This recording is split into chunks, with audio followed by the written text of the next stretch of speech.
안녕하세요. 우리 이번 주에는 5번째 기도로 창조물 묵상을 통한 하나님의 임재의 기도에 대해서 배우고 또 실습하고 나누도록 하겠습니다. 여러분, 자연을 좋아하시죠? 종교를 떠나서 사람들은 누구나 자연을 좋아하죠. 그 자연과 함께 머물다 보면 그 안에서 힐링을 경험하고 무엇보다 생각이 집중이 되고 자연을 닮아서 욕심을 내려놓기 때문일 것입니다. 그래서 영성가들은요, 영적 삶의 초보자들에게 묵상의 훈련으로 자연을 묵상하게 했습니다. 특별히 동방전교회 영성가들은 침묵기도인 관상기도를 할 때 관상의 첫 단계로 대개 창조물을 묵상했습니다. 그 다음 단계로 삼위일체 하나님을 묵상했는데 자연을 묵상하다 보면 자연스럽게 그 자연을 지으신 창조주를 묵상할 수 있었기 때문일 것입니다. 자, 자연은 왜 아름다운 걸까요? 세상의 모든 아름다움의 근원인 하나님이 지으셨기 때문인 것이죠. 사실 기독교 영성가들은 하나님을 아름다움이라고 부르기도 했고, 그래서 신자가 할 일은 그 아름다움의 근원인 하나님을 느끼는 것이라고 믿기도 했습니다. 복음서는 예수님이 창조물 묵상에 모험이신 것을 잘 보여주죠. 예수님은 늘 한적한 곳으로 물러나셔서 자연을 묵상하며 기도하셨죠. 그래서 예수님은 자연에 대한 묵상을 통해서 오늘 있다가 내일 아궁에 던져지는 들꽃들도 하나님께서 아름답게 돌보신다고 하는 것을 느낄 수가 있으셨습니다. 특별히 예수님은 들에 핀 백합화가 솔로몬의 모든 영광으로 입은 옷보다 더 아름답다는 것을 발견하셨죠. 그리고 예수님은 예수님의 설교를 듣던 청중들에게 하물며 너일까 보냐 그렇게 위로를 하실 수가 있었습니다. 예수님이 왜 백합화의 아름다움을 솔로몬의 화려한 옷에 비유했을까요? 아마도 예수님의 설교를 듣던 청중들의 관심이 부귀영화가 아니었을까요? 그들은 자신들의 가난한 현실을 생각하면서 불행하게 느꼈을지도 모릅니다. 그래서 그들의 생각을 간파하신 주님은 어떤 부귀영화보다 그 백합화가 더 아름답다고 하셨을 것입니다.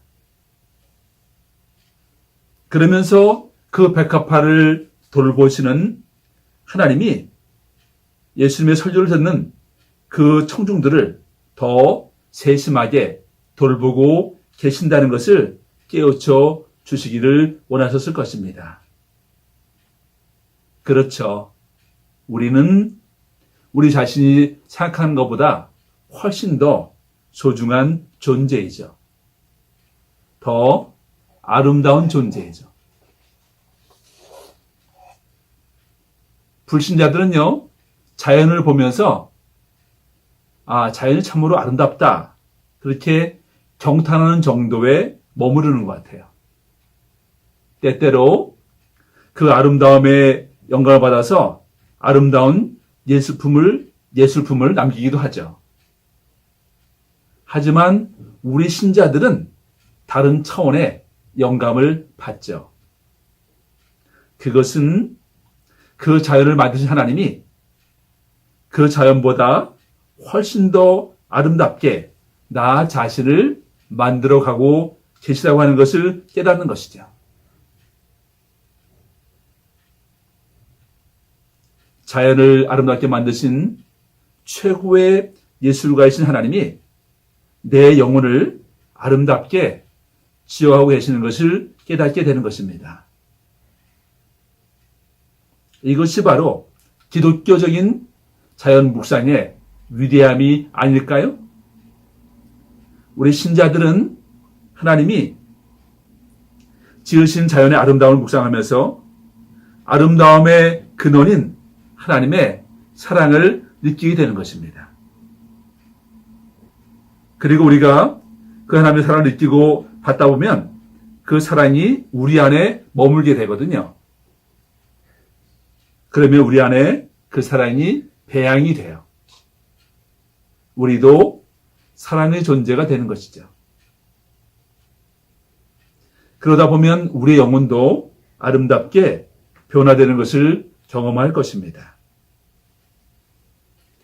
세월이 흐르면서 우리의 외모는 날로 쇠퇴하지만 우리의 영혼은 날로 아름다워지는 것을 느끼게 되는 것입니다.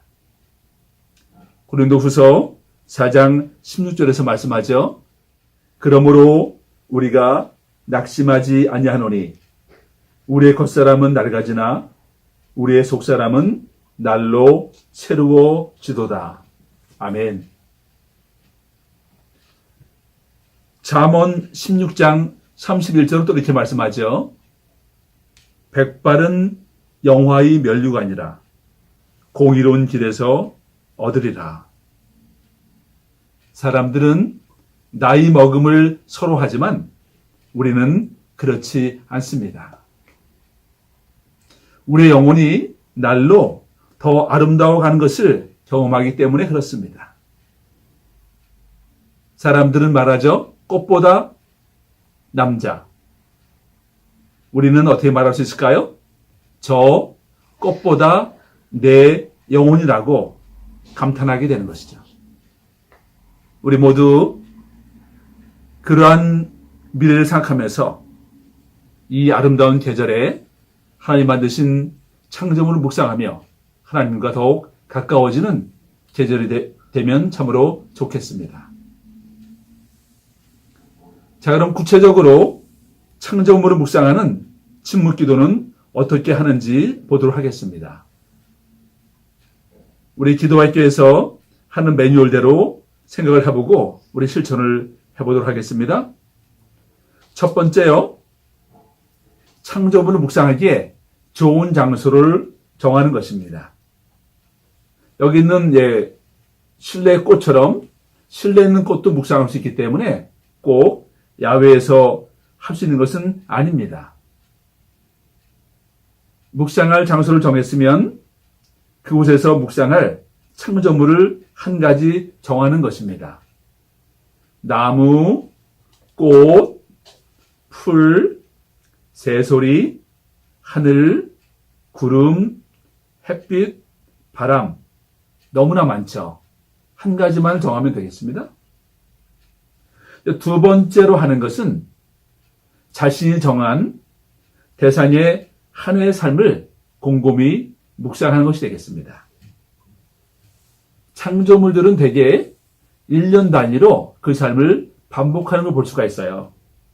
그래서 한 해의 삶을 묵상하면 되겠습니다. 그러면서 그 한 해를 주기로 변하는 창조물의 삶을 묵상하면서 평소에 깨닫지 못했던 자연의 이치를 깊이 묵상하는 것입니다. 영성가들은요, 이러한 묵상을 통해서 우주 만물의 생성과 소멸에 대한 이치를 깨닫게 되었습니다. 나아가서 그 자연으로부터 배우는 것들을 통해서 자신의 삶을 위한 지혜를 얻었습니다. 세 번째로 마태복음 6장 30절에 있는 말씀인데 예수님이 이렇게 말씀하셨죠. 하물며 너희를 까보냐. 하물며 너희를 까보냐. 이 말씀을 묵상하는 것입니다. 이것이 기독교적인 창조물 묵상의 하이라이트가 되겠습니다. 그러면 내일은 내가 더 아름답게 될 것을 우리는 깨달을 수가 있습니다. 영적으로 그런 것이죠. 왜? 하나님이 돌보시기 때문에 그렇습니다. 미의 근원인 하나님의 형상대로 우리가 지어졌기 때문에 그런 것입니다. 바로 우리를 지으신 그분의 그 완벽한 손에 의해서 우리가 오늘도 빚어지고 있기 때문에 그렇습니다.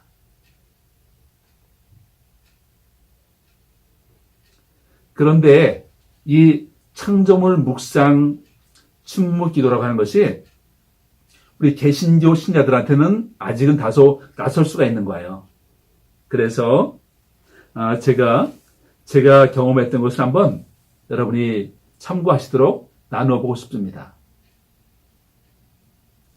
제가요, 몇 년 전에 가을에 제천 근처에 있는 청풍호를 방문한 적이 있었거든요. 청풍명월, 그런 말 들어봤죠? 예, 거기서 그런 말을 쓴다고 그래요. 청풍호. 가을의 호수는 특별히 오후에 햇살을 받아가지고 보석처럼 반짝이고 있었어요.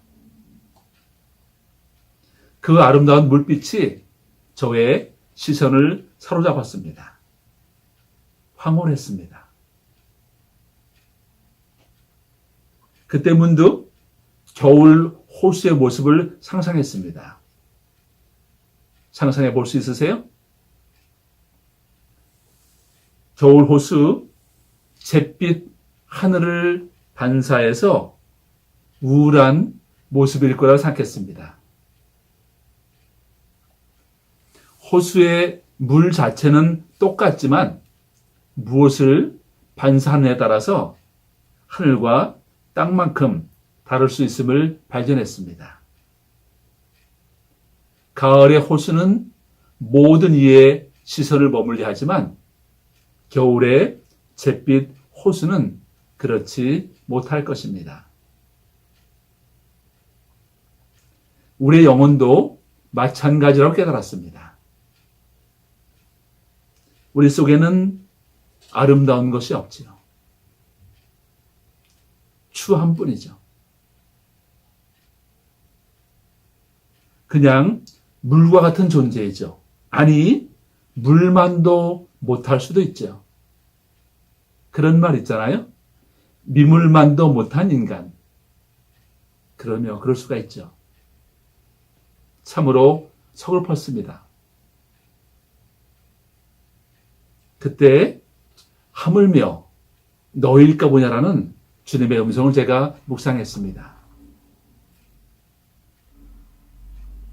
하나님이 오늘도 제 안에서 저를 아름답게 빚어가고 계시는 것을 느꼈습니다.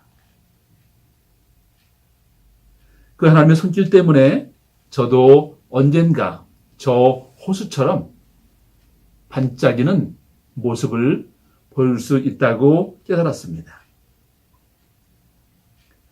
저에게 임한 하나님의 사랑이 제 영혼을 통해서 반사될 날이 있을 것이라는 소망이 생겼습니다. 바로 저도 저 호수처럼 보석이 될 수 있다는 느낌을 받았습니다. 그래서 세파에 시달린 제 자신이 저 아름다운 가을 호수를 보면서 힐링을 경험하고 있는 것처럼 언젠가 저의 모습을 보고 사람들이 위로를 얻을 수도 있겠다는 생각을 해보았습니다. 그 경험은요, 저한테 앞으로 살아가야 할 날들에 대한 좋은 지침이 되었습니다. 그리고 소망이 되었습니다. 그렇습니다. 피로 사회를 넘어서서 분노 사회가 되어가는 우리 사회에서 우리 신자들이 지친 영혼들에게 반짝이는 호수가 될 수 있지 않을까요? 우리 그러면 창조물 묵상 침묵기도 매뉴얼을 다시 한번 설명을 드리고 매뉴얼대로 해보도록 하겠습니다. 첫째요, 고유한 곳에서 자신이 묵상할 창조물을 한 가지 정하는 것입니다. 꽃, 나무, 새소리, 하늘, 바람, 풀, 구름, 벌레도 좋습니다. 한 가지 정하시는 거고요. 두 번째, 자신이 정한 창조물의 일생 또는 한 해의 삶을 묵상하는 것입니다. 그런데 아까 말씀드린 것처럼 대개 이 창조물들은 1년을 단위로 그 삶을 반복하거든요. 하늘을 생각해 보세요. 하늘이 1년 내내 똑같은 거예요? 아니에요. 1년 단위로 하늘의 모습이 바뀌거든요. 구름도 그렇습니다. 바람도 그렇죠. 햇빛도 그렇죠. 그래서 1년 내 변화되는 모습을 묵상하면 되겠습니다. 세 번째로 그 창조물이 아름다운데 대부분 다 그렇죠. 그렇지 않은 것도 있겠지만 하나님께서 그 창조물을 아름답게 갖고 가시는데 하나님의 그 세밀한 섭리의 손길을 묵상하는 것입니다. 네 번째로 마태복음 6장 30절에 있는 주님의 음성을 묵상하는 것입니다. 하물며 너희일까 보냐. 그 말씀 묵상하면서 나를 저 창조물보다 꽃이 여러분 아름답죠. 이것보다 훨씬 더 아름답게 갖고 가시는 주님의 사랑 가운데 머무는 것입니다. 가장 행복한 순간이 아닐까요? 가장 힐링이 되는 순간이 아닐까요? 그러며 깊이 머무는 것입니다. 다섯 번째로 묵상하면서 깨닫고 체험한 것을 노트해 보면 좋습니다. 소중한 삶의 추억이 되겠죠.